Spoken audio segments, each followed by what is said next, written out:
Hi, welcome back. Talking once again with immigration lawyer Andy Semotiuk. Andy, let's talk a little bit about, you get these questions all the time. Yes. Canadian writes to you and says, I have an American boyfriend, I want to get married. Right. What do they have to do to make it happen? Okay.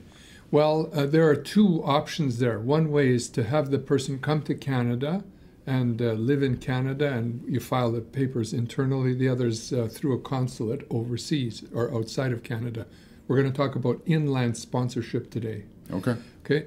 So the reason why this works is because the couple wants to be together more than wait for the processing and maybe make money on the side, like, working in the United States with one and the other one in Canada.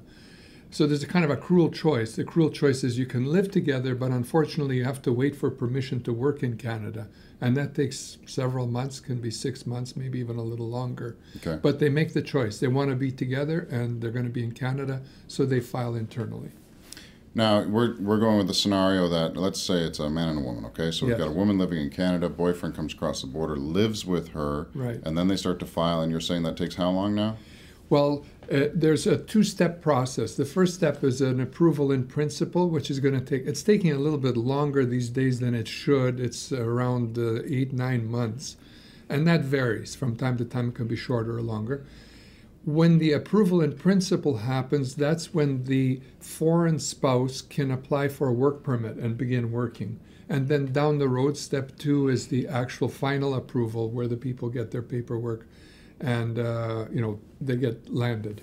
Okay. Now, we were talking a little bit before the interview. What happens with gay couples? Because gay marriage happens in Canada, and let's say there's someone from the States that wants to come up and be with their same-sex lover. What's the story?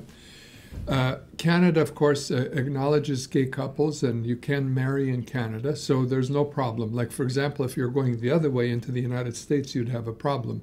But coming into Canada, it's not a problem. If they're married, we acknowledge the marriage, and it's just like any other spousal sponsorship case. It can be done internally. Okay. Yeah. Anything else you want to toss to people just to make sure they understand it? Yeah. The key thing here is to prove that the marriage is genuine. In other words, it was not a marriage for convenience purposes to bring the person in for immigration purposes, but actually a marriage where it was sincere. It was an honest marriage. And they're going to have to go through an interview sometimes, depending on the paperwork and what's involved. If you got 3 kids and you've been married for 20 years, it's not a problem. But if you're a newlywed couple, you're going to have to prove that it's an actual marriage, that's a real marriage and not a marriage of convenience. And just to add one final note on that, Canada's introducing a conditional marriage approval process where the couple is going to get a conditional permanent residence for a few years and then have to show that they're still together before they get their final permanent residence.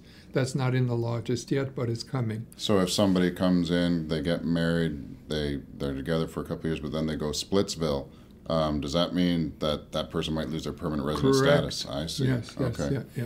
How does it work? One last thing, sorry. How does it work? Because I read this in the papers. What happens if someone goes through this whole process, they get married, they're with someone for a couple of years, and then they divorce, and then they want to marry another foreign person? Like, what are the odds of that? Are they going to say, hey, you can't be marrying everybody from overseas?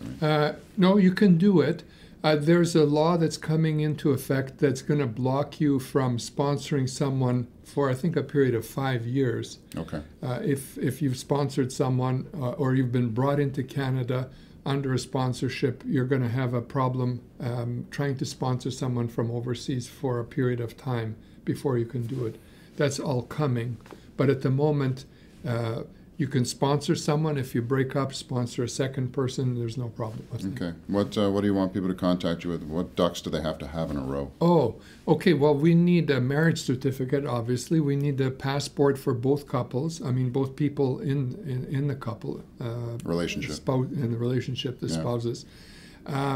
Any pictures of the wedding, any write-up that they can provide about, how the couple met and the whole process through to the wedding. These are documents that could be very helpful to us. Great.